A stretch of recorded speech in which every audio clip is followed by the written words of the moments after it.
Look at the. There you go.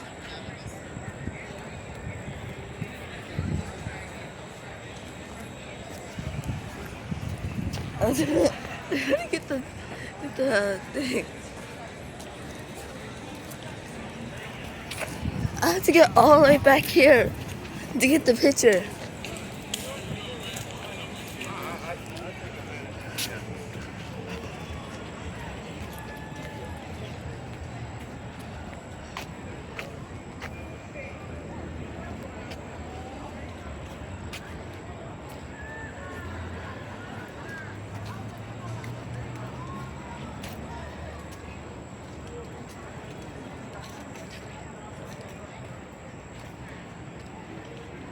Some of these are like for example, where is it?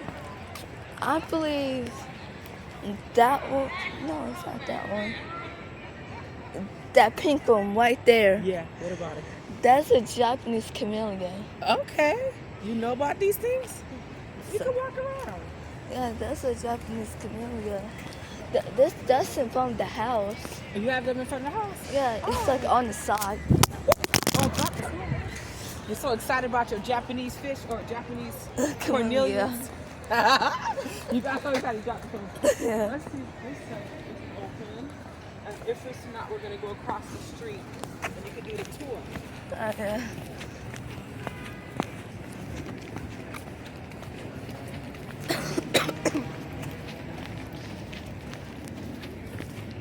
But it takes a while to go through everything. So you can do a short tour today, and then you could come back with your mom or dad or Rosie or somebody to do the whole thing and watch all the movies. I'm sorry, sir. I'm sorry, madam. Thank God I got some courage. You gonna get you something to eat?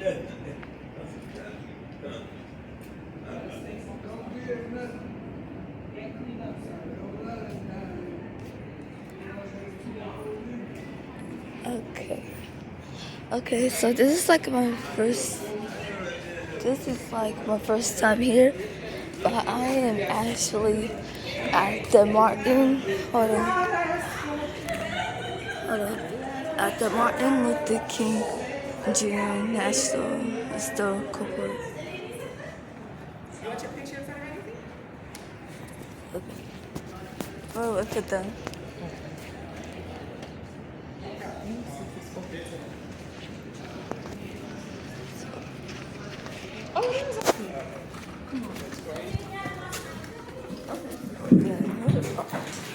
Where are we? Oh, it's open. You have the next time for the show is 12. Do you need a ticket? No? Okay. So meeting, you can walk around and check out everything. This is the King Center, and we have all sorts of information, all sorts of Dr. King's quotes. And if you want to watch the movie, the next one is at 12. And it's about 30 minutes, or you can come back another day. But either way, it's a beautiful movie, and then just across the street, there's a lot going on here. So what do you want to do? Walk around? Yeah, walk around. Okay. I'll let you have the movie, because if I walk around, I'm going to start crying. Because that's what I do. This place is a lot. It's a lot. And then there's also this little thing press. Listen to Dr. King. Oh my god. I'm going to use the restroom, then I'm going to come back and sit out here, okay? And wait for you because I'm fine. Oh yeah.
Dis- oh, hold on. Discovery drawers. Look inside the drawers for items with the 1930s. What can they tell you about life on the segregation? Okay. Oh, oh. Wow. Oh. Oh, okay. Stereotypes.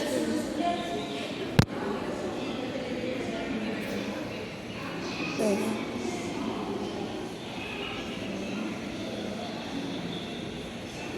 Oh. Stereotypes of the 1930s. Most dolls sold in the stores were white, often sending a message to kids that blonde hair and blue eyes were considered prettier and more desirable. These dolls are typical more Reggie, Annie, and Reggie Annie dolls in the 1930s.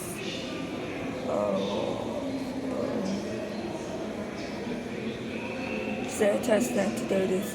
Beloved Blindy, a character from the Raggedy Annie storybooks, was made.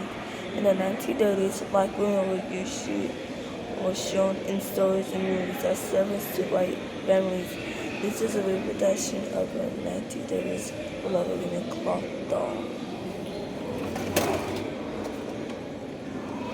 I believe I can open this too. Yep. Auntie's Tom's Cabin. Stereotypes of the 1930s. Harriet's well, Uncle Tom's Cabin before the Civil War. The stereotypes associated in the series. The face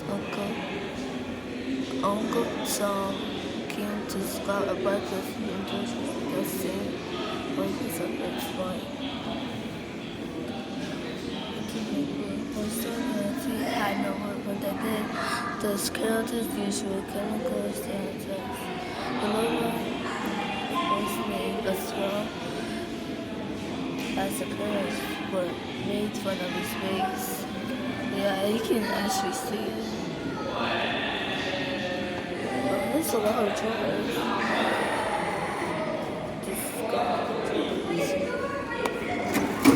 Oh, you gotta be careful.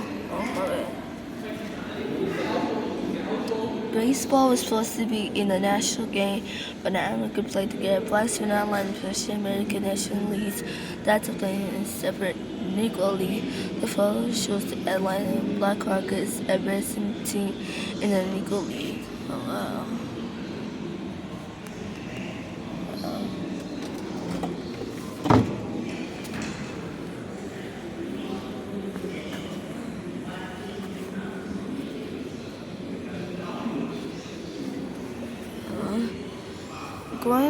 Growing up, Segregation Martin gained straight from his family values, faith, hard work, education, and love.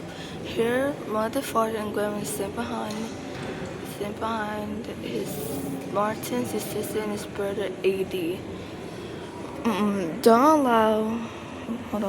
allow anybody to make you feel that you're nobody. Always feel that you count. Always feel you have worth, and always feel that your life has ultimate significance. Martin Luther King Jr. Martin's advice is based on experience. He grew in a time and place which Bible couldn't others, but he believed in himself and others believed him. Growing up segregated. Like you, kids in the 30s days, they study, they test, they toss a ball around after school, yet the world was different. On the segregation, the color of his skin mattered more than who you are. Martin Luther King, for instance, was raised in one of America's most ancient black community, yet the string of segregation was always with him. The world in which Martin grew up shaped his life more, just as yours will shape you. Shopping. I'll be happy to see it. I'll be happy to wait on you if you just move to the seat in the rear. The words of the white shoe cloak stung up the looking. Martin finds why a cool pair of sneakers in the store. His father had taken it in to buy them. Now the Kings were told that they were good enough to sit near our customers. Daddy King would not choose me. He He left the store taking young Martin by the hand. He told the boy, I don't care how long I flip the system. I will never accept it. Please.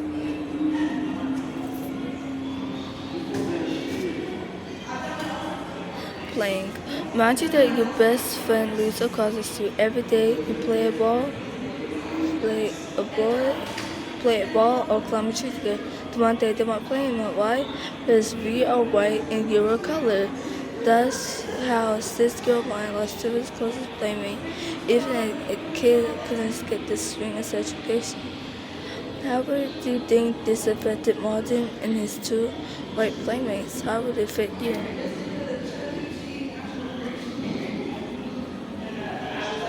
Traveling.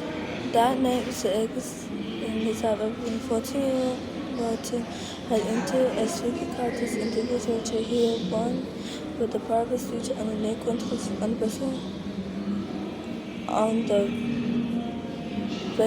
bus ride on the bus ride home.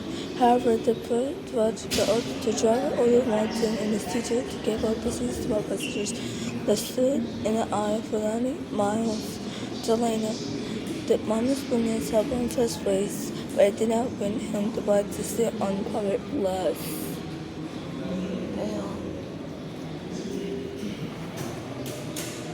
I want to see two words in Soviet America, whites and black slaves separate lives. ABCs teach arbitrary names as they cross from white to black Americans.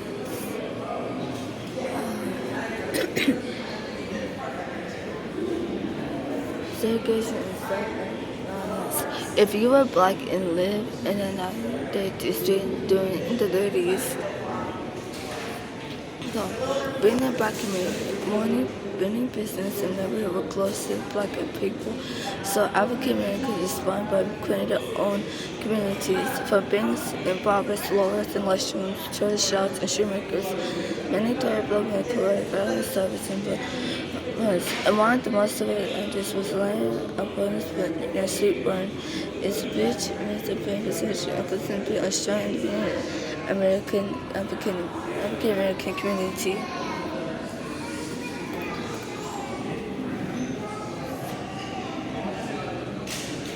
Black Atlantis called it sweet a bird and sweet it was. In a segregated South about the 1930s, when many white-owned businesses closed to African Americans, urban government was assigned to communities and community who had the necessity to provide black consumers and services and opportunities denied them elsewhere. As well as one of the most of black neighbors in America, many locals that young United business. Neighbors separate across the neighborhood, parents who shouted the unity of the neighborhood. Yet stroll the streets of Sweetwater today, and you still can experience the rich immense of a reform business that give the community its legitimate spirit and soul.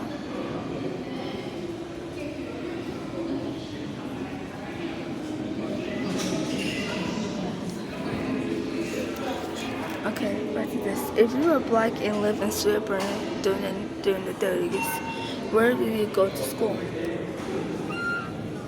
Oh, okay. Okay. David T. Howard Elementary School.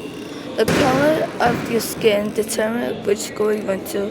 With black schools gained diverse buildings, food supplies, and other books. Martin Luther King Jr. attended the all-black David T. Howard Elementary School.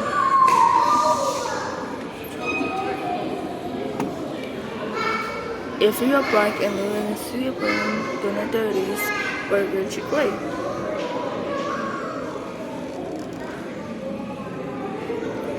Baltimore Street, Yamasiya. You probably heard 12 Baltimore Street. It was more than a place to play. It was a community center too.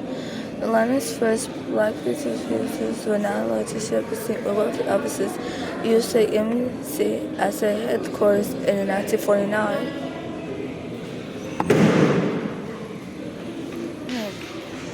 If you were black and living in Sweetwater during the 30s, where would you prefer a book?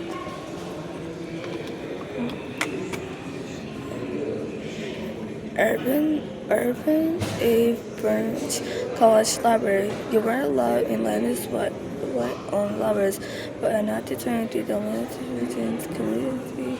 One space you want going to is on like content.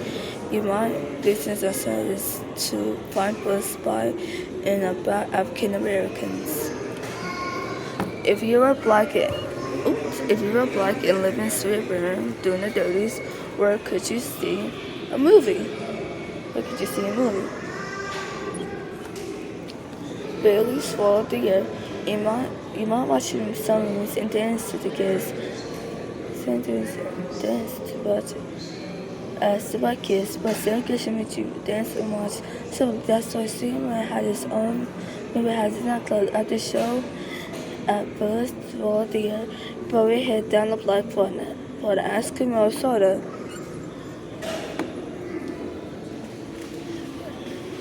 If you're black and live in suburban during the 30s, where would your family attended community meetings?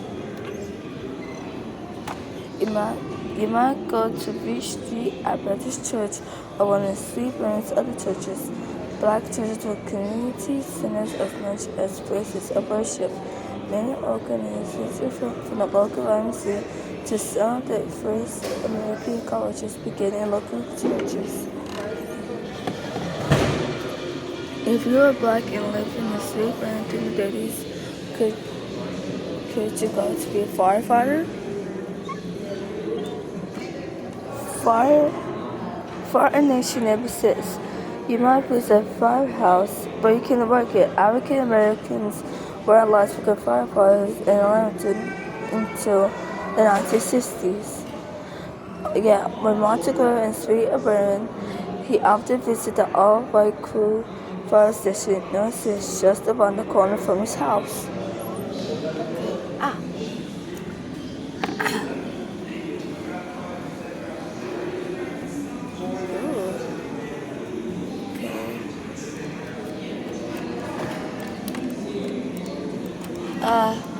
I think it's both.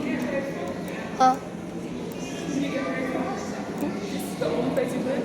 You didn't go inside there? Oh my God. You're going to be here for a long time, huh? Yeah. Yeah, I think it's spoke. Huh? Yeah, I think it's spoke. You like what? I said I think it's spoke. Oh, this one probably, but the other one's working and inside he's talking and stuff. So what do you want to do? Do you want to ship your copies? Go get something to eat and come back? Or do you want to watch the movie right now? Because the movie starts at 12. So in like 5 minutes? And it's 30 minutes, but I'm hungry. Yeah, you can get something to eat. Go get something and come back? Yeah. Because then we have to start.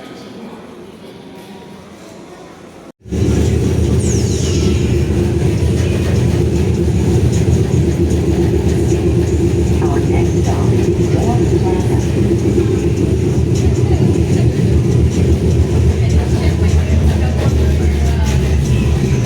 MARTA reminds you to practice social distancing between you and others while on the streetcar. We're in this together, but we must remain apart. Thank you for your cooperation. Marta le recuerda que practique distanciamiento social entre usted y otros cuando se encuentre en el tranvía. Todos estamos unidos en esto, pero debemos mantener distancia. Muchas gracias por su cooperación.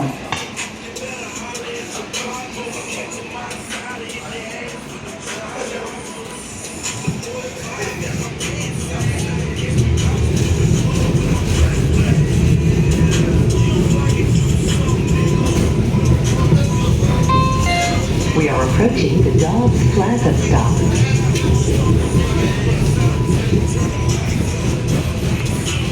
Please hold on as we stop. Please watch your step as you exit.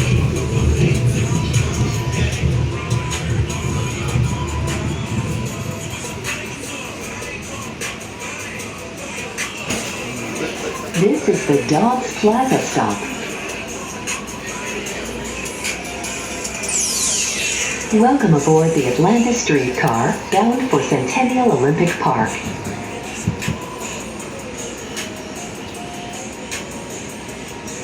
Welcome to the show.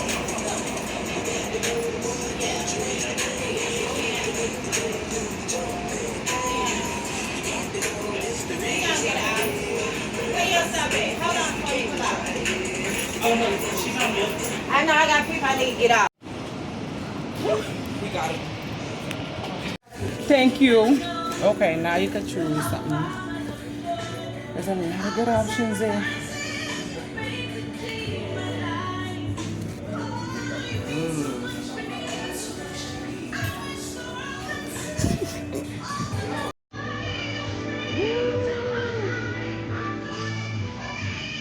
But they even have. Look at my baby. That's my son. 2 going on 36. So big. October 36th? Who? Is it October 36th? No, I said he's 2 going on 36. He's so grown. Oh.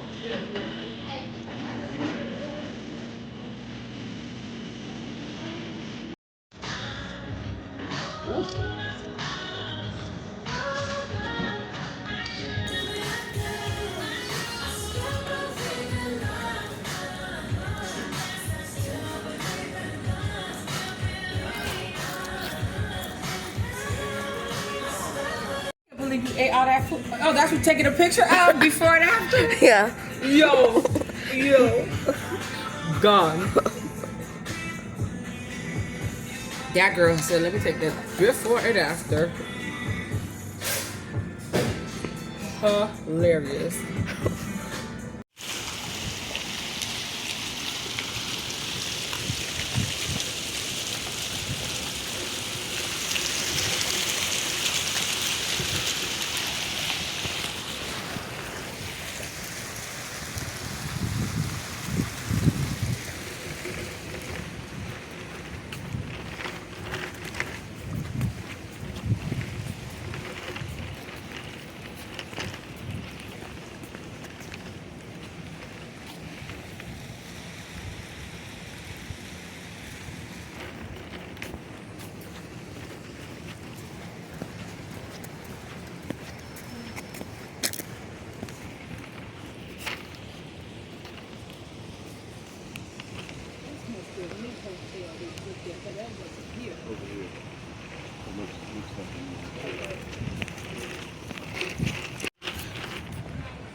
विचारू का त्याला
Шукай на когось зачитав.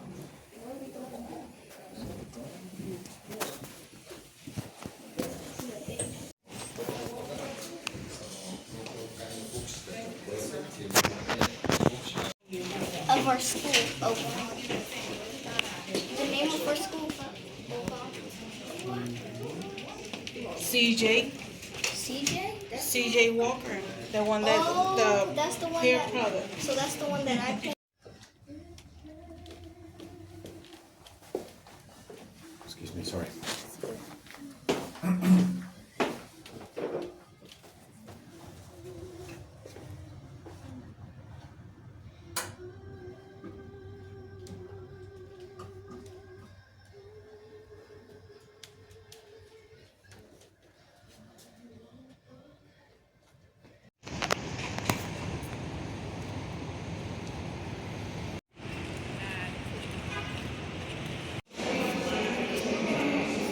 Ah, it's empty.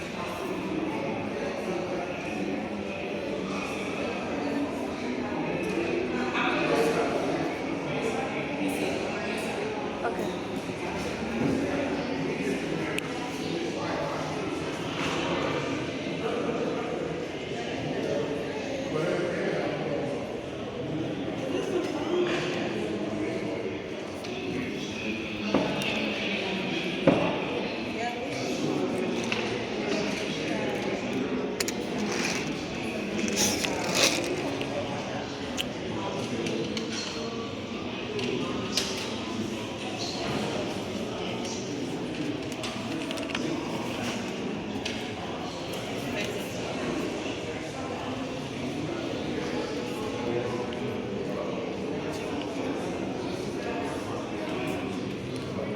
That's none in here. Corazón.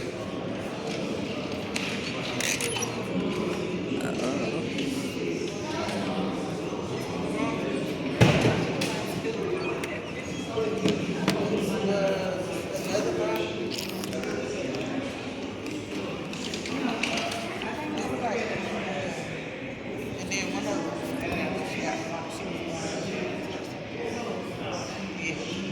three.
We don't know that we were from dark city whites. Texas seemed like they came from this city color.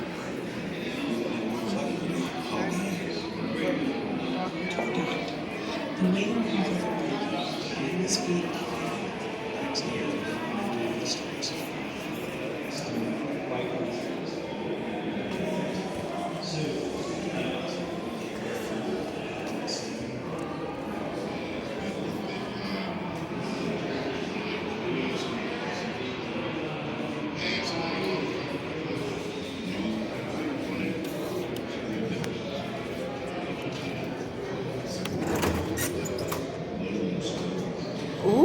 She's pretty.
What's the big deal about acts of violence? What's the big deal? Violence is violence comes.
Under Southern slavery, the Negro improved both physically and morally, and as a race, he is continued. Yes. In the South, a Negro with a profession, the white people will not employ The him. Negro servant had a dog-like ability, and there is no tenderer spot by heart than toward the old time. Well, I'm looking fine now, boy. I think you're coming on all right.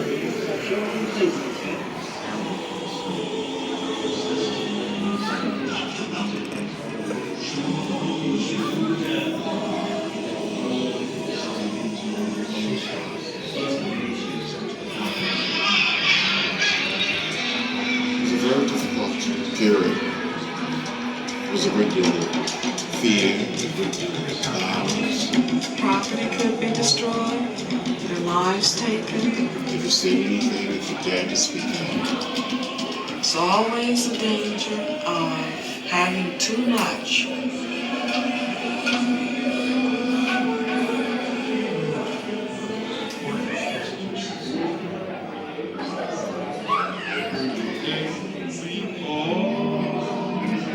A number of NAACP cases were developed during the 1930s by some of the leading black constitutional lawyers in this country. And they began systematically attacking, through the courts, all of the major vestiges of segregation and white supremacy.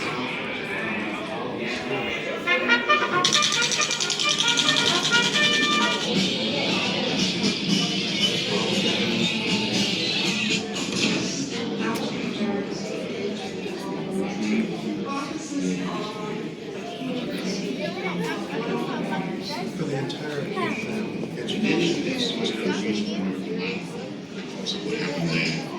We started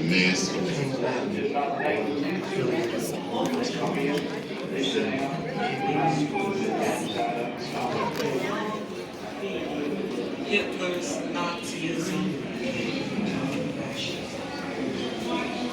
When they returned home,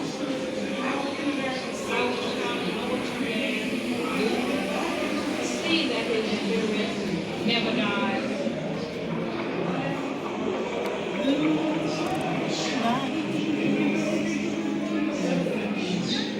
Take my hand.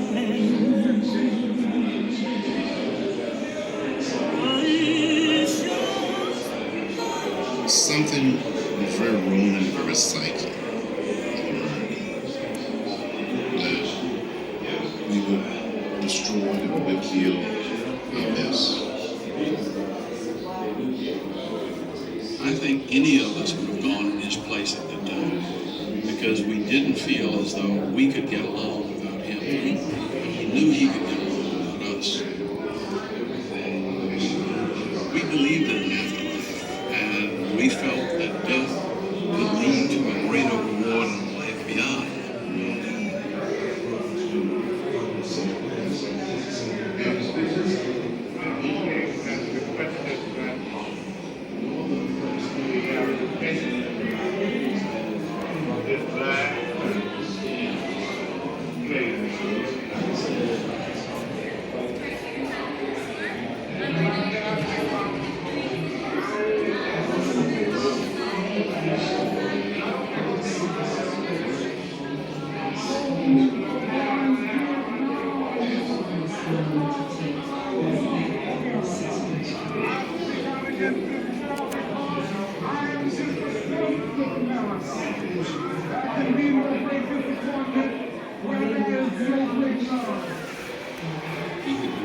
this tremendous power base, which made him politically and morally powerful. And in attacking the war in Vietnam, he was really challenging the military industrial complex. B-52 bombers coming from Guam dropped their bombs on Vietnam installations.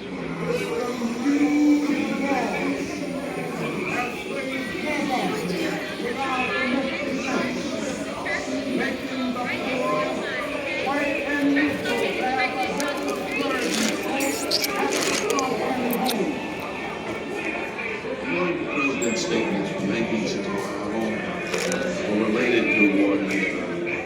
He forgot the Great Society, he forgot the poverty.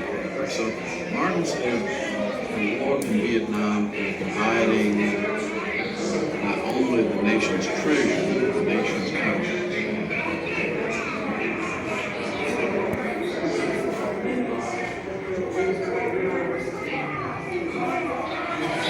Abraham Lincoln. We don't celebrate Martin Luther King's Day today. Don't let him out of here.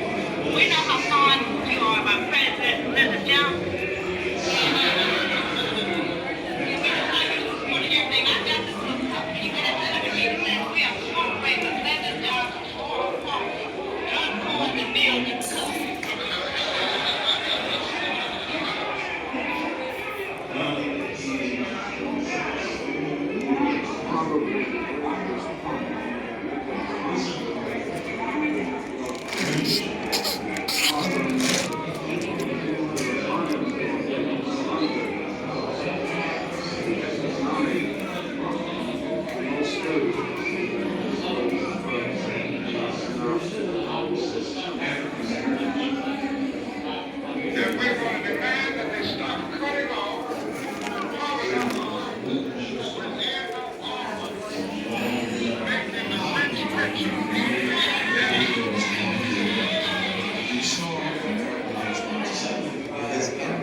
Waves of the nation's poor and disinherited. The seat of government, we are going to Washington, D.C. Secured at least jobs, income for all. We're tired of working full-time jobs for part-time income. On the way to Washington, garbage workers in Memphis went on strike simply for the right to vote in a union. And they asked Martin to come down and give a speech and lead a demonstration. Somewhere I read that the greatness of America is the right to protest our rights.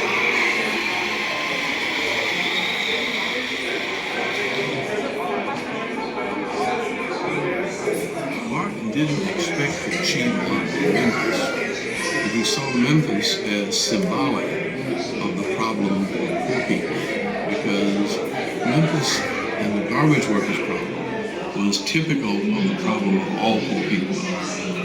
And he felt as though he couldn't go on to Washington without going by way of Memphis.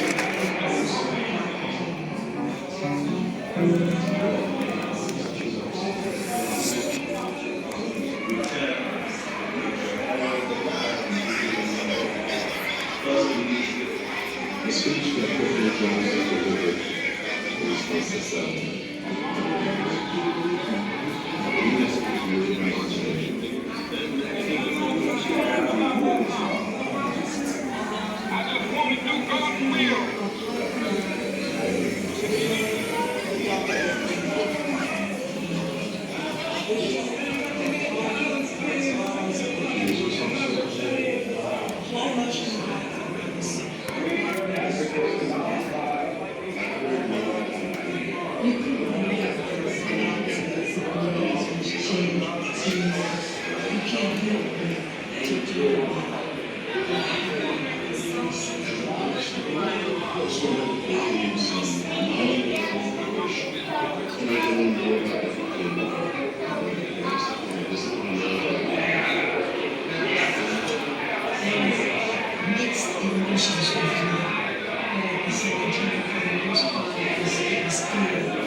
Every man must decide whether he will walk in the light of creation.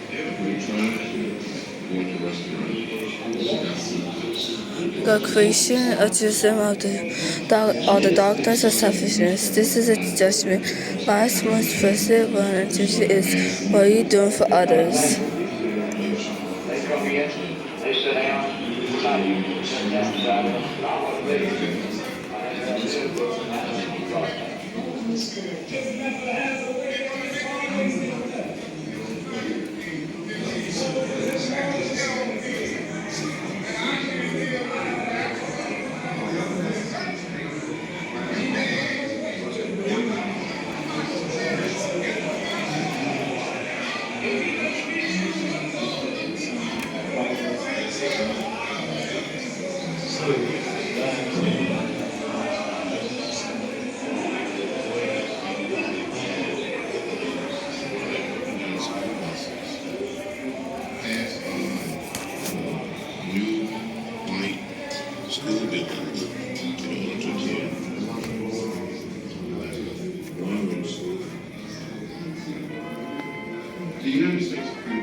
Had a very positive sense of the Black community and its potential.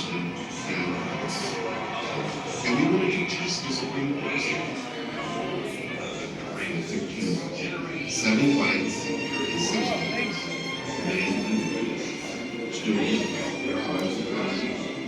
And we wanted to integrate ourselves. Martin Luther King grew up in a family where he had many examples of ministers who were also civil rights leaders.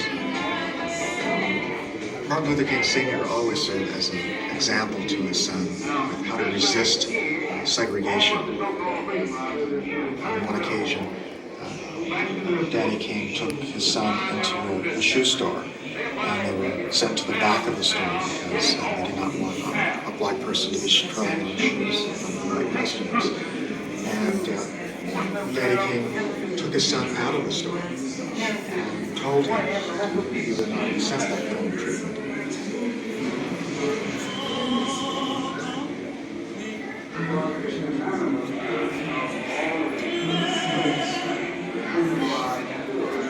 King grew up in one of the most important institutions in African American life, that was the Black Baptist Church. One of the few institutions outside the family that African Americans could control. It was a place where he gained his basic values. He spent most of his free time somewhere around Ebenezer Baptist Church.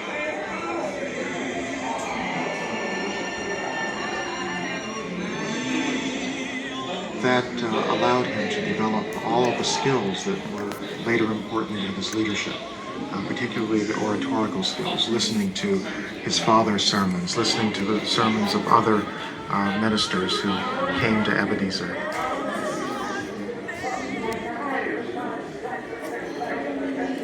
For the entire King family, education was crucially important. The King men were affiliated with Morehouse College, and the King women were affiliated with Spelman College. During King Jr.'s time at Morehouse, he decided to become a minister. On the one hand, it was a very easy choice because it was something that he was already very good at. He could deliver a sermon, he had grown up around ministers, he knew what it took to be a good one. But on the other hand, he did not really have the educational background that he felt that he needed. He wanted to be exposed to the most modern ideas in Christian thought.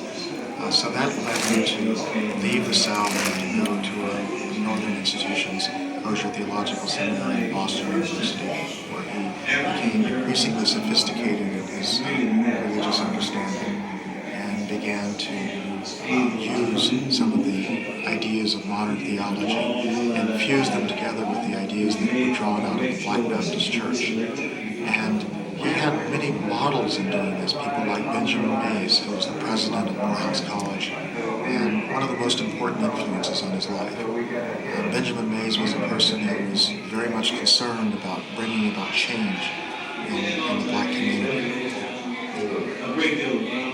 And he was also familiar with Gandhian ideas. Sights like these vividly portray the tremendous power of this little old man over his people, and throughout it all, the milling crowds obey his order to conduct themselves peaceably.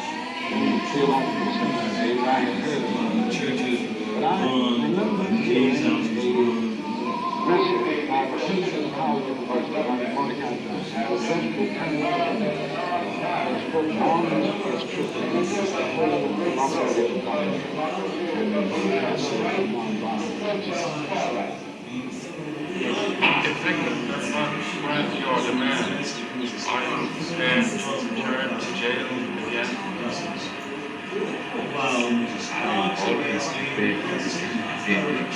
And at that point, I became deeply influenced by Gandhi. Never realized I would live in a situation where it would be useful to me.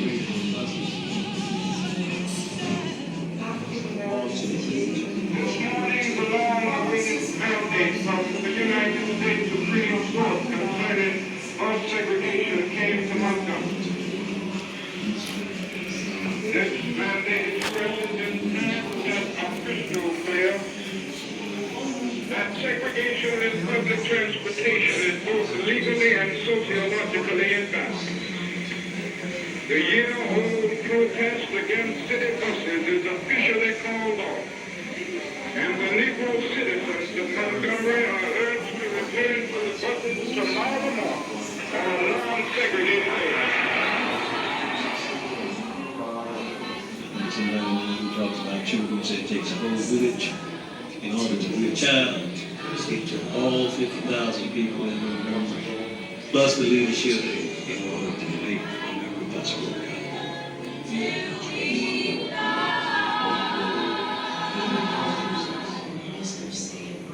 We've come to see the power of non-violence. We've come to see that this method is not a weak method. It's the strong man who can stand up amid violence being inflicted upon him and not retaliate with violence. We still advocate non-violence. I heard one of the Kingsmen spoken about people coming together to end segregation and racial discrimination. I wanted to become part of that effort. As a college student, I started attending some nonviolent workshops, trying to learn more about Dr. King, the philosophy and the discipline of nonviolence.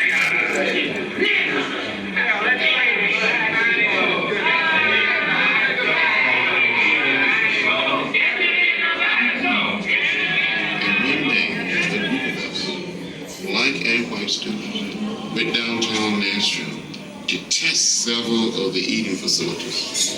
And when we tried to go into a restaurant and take our seats, they told us we could not be served. And then the sit-in started in Greensboro, North Carolina, because of what happened there. We started mass sit-ins. Well, it's just not the things we're used to down here. They come in, and they sit down, and we're not used to them sitting down beside us, because I wasn't raised with them. I never have lived with them, and I'm not going to start now. This method has a way of disarming the opponent. It exposes his moral defenses. It weakens his morale, and at the same time it works on his conscience. And he doesn't know what to do.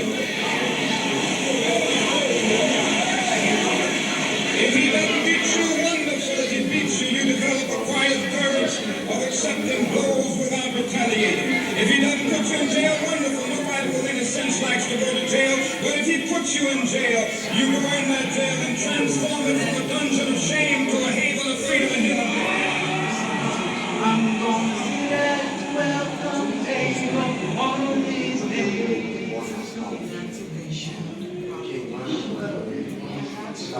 The United States Supreme Court had issued an order banning segregation and interstate travel. And we wanted to test the Supreme Court decision with 13 of us, 7 whites and 6 blacks, men and women, students, college professors, and we wanted to integrate the facility.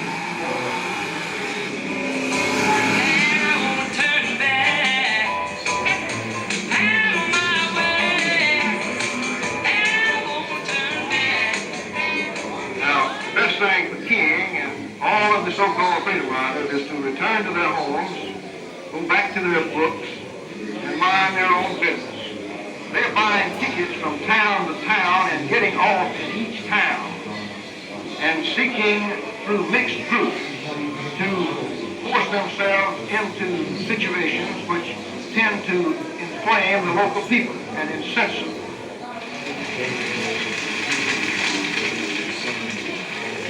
It was the unanimous feeling of all of the students present that the Freedom Ride should and must continue. But the ride literally took the movement from the college campuses, took the civil rights movement from the big cities into the small towns, into the rural communities. Result of the nonviolent Freedom Ride movement. Segregation in public transportation has almost passed away absolutely. I say to you, there's power in this place. I'm on my way.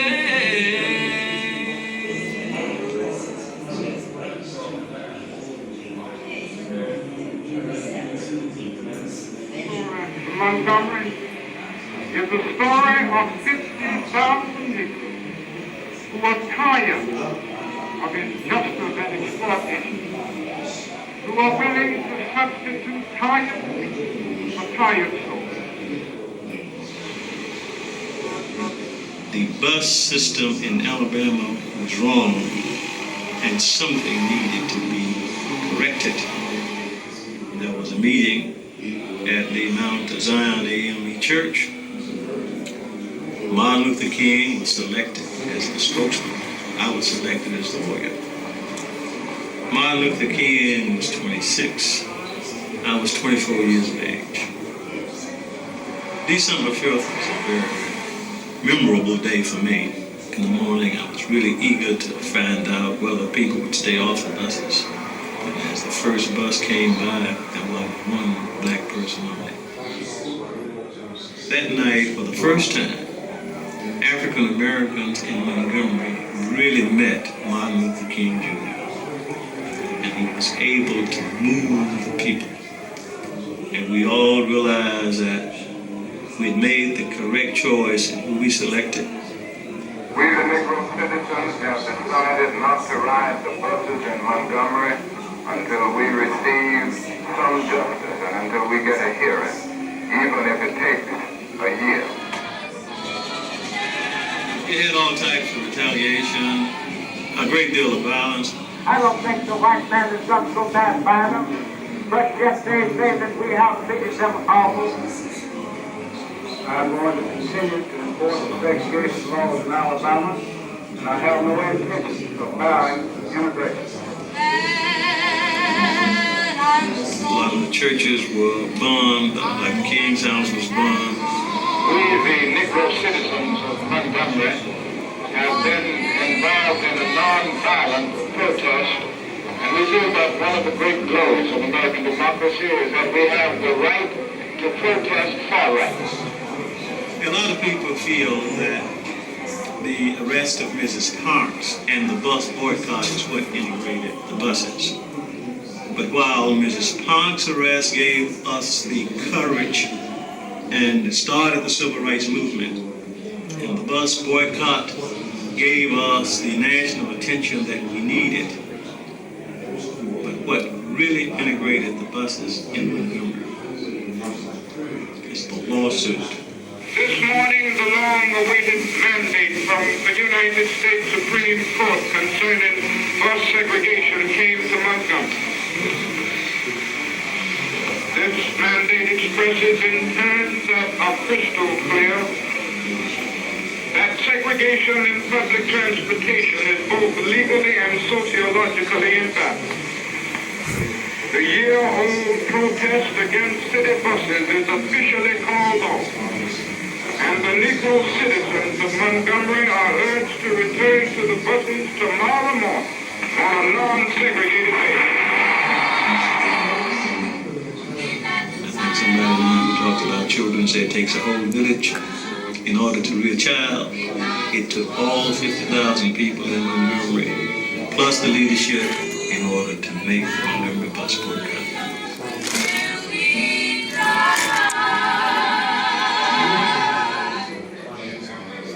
We've come to see the power of nonviolence. We've come to see that this method is not a weak method. It's the strong man who can stand up amid violence being inflicted upon him and not retaliate with violence.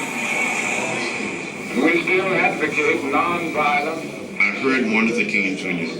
talking about people coming together to end segregation and racial discrimination. I wanted to become part of that effort. As a college student, I started attending some nonviolent workshops, trying to learn more about Dr. King, the philosophy and the discipline of nonviolence.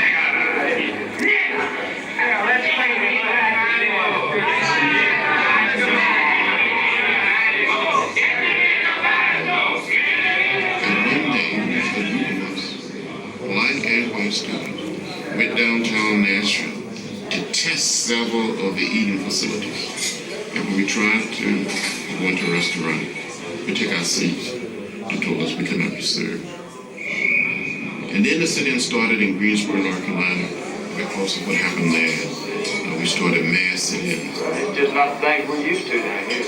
They come in and they sit down. We're not used to them sitting down beside us, because I wasn't raised with them. I never have lived with them, and I'm not going to start now. This method has a way of disarming the opponent. It exposes his moral defenses. It weakens his morale, and at the same time it works on his conscience. And he does not know what to do.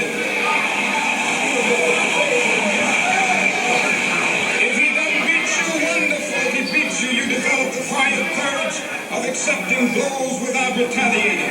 If he doesn't put you in jail, wonderful. Nobody with any sense likes to go to jail. But if he puts you in jail, you go in that jail and transform it from a dungeon of shame to a haven of freedom and unity. I'm going to see that welcome favor one of these days.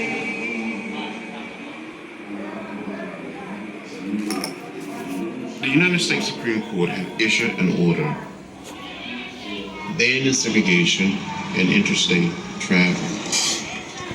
And we wanted to test the Supreme Court decision with 13 of us, 7 whites and 6 blacks, men and women, students, college professors, and we wanted to integrate the facility.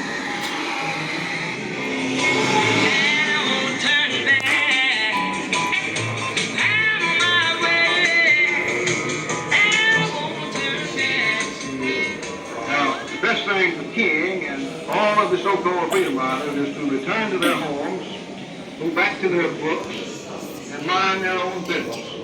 They're buying tickets from town to town and getting home from town. And seeking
My grandmother raised money during the Civil Rights Movement by giving freedom concerts. 4 days after my grandfather was assassinated, my grandmother led the march in his place in Tennessee. In 1969, my grandmother was the first woman to give the day speech at St. Paul's Cathedral in London. In 1969, she also traveled to India to receive an important award and meet with India's first woman Prime Minister, Indira Gandhi. After my grandfather's death, she established the King Center in 1968. In 1983, President Reagan signed the Martin Luther King holiday into law. I have a dream. My grandmother worked many years to make it happen. The King Center opened to the public in 1980. Over the years, heads of state and presidents have visited the King Center. I'm Yolanda, and my grandparents are Coretta King and Martin Luther King.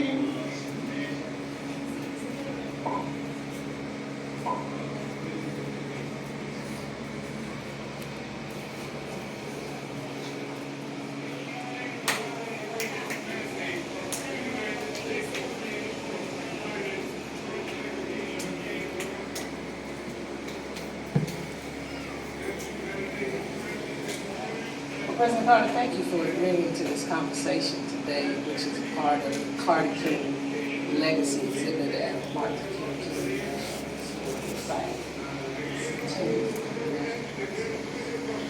From 1971 to 75, now speaks for saying time for this segregation is over. I want to know, where did that attitude come from, and why do you think it was important to say those words? Well, I think, one thing that I grew up in, I went to a farm, I had about 200 two white families. I was converted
losing the people.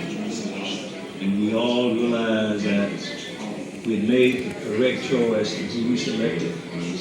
We are looking for citizens have decided not to rise in Montgomery until we receive some justice, until we get a hearing. We're going to defend. Thank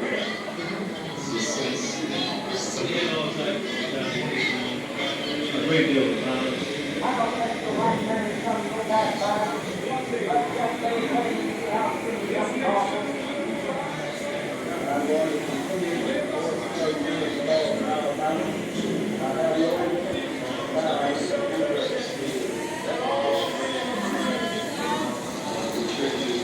The assault just literally fell down.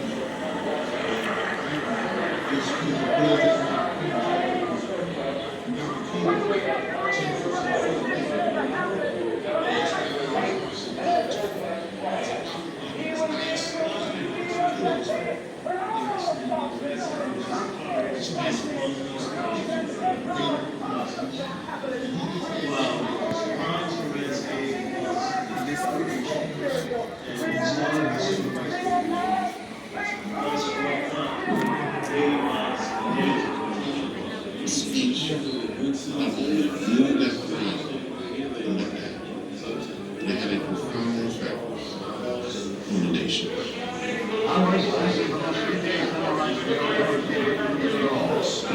In this summer of 1964, the Civil Rights Bill is the law of the land.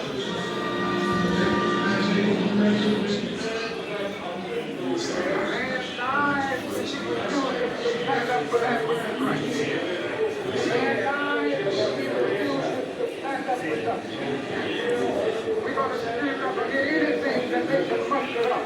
Letting the world know that we are free. In Selma, Alabama, only 2.1% of black people are voting now. There are black men and women, lawyers, teachers, college professors at Southern University, been told they cannot register and vote. On Sunday, March 7, 1965, about 600 black men and women set out to march. We're marching today to democratize to the nation, democratize to the world. Hundreds and thousands of Negro citizens of Alabama denied the right to vote.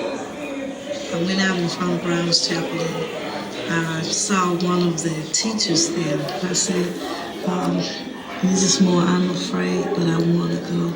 And she said, come on, child, I'll take care of you. And she grabbed my hand. We line up in twos,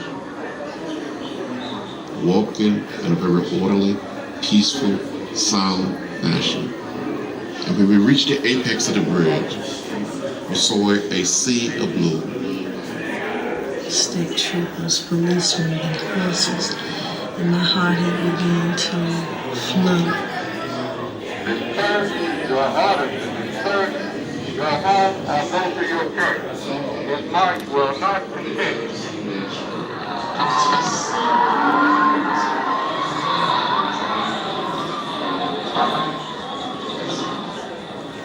All of a sudden, tear gas began to burst in the air.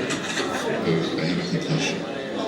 To this day, I do not know how I made it from across the bridge back to the church. Even though you were in the midst of seeing all of this brutality, I couldn't hear anything but the echoes of Dr. King. It's the strong man who can stand up amid violence being inflicted upon him and not retaliate with violence.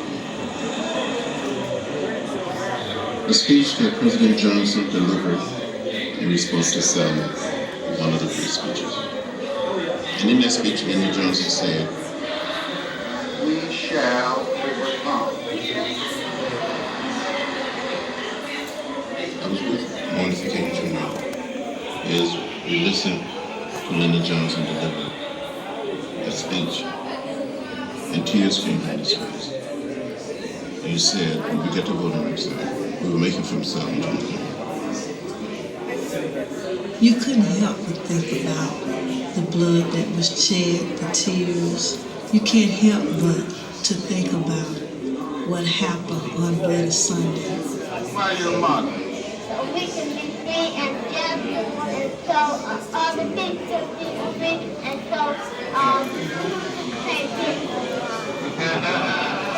There was mixed emotions with me, but at the same time, for the most part, it was good. It was almost like, we had overcome.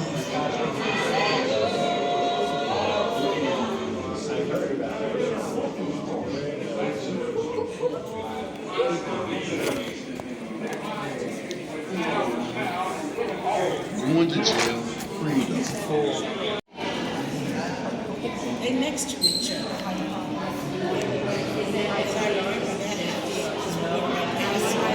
This is 470.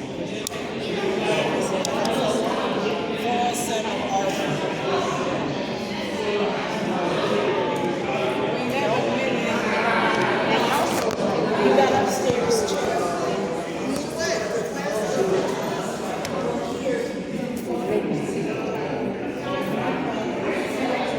It's cool, isn't it? So I guess you can collect these.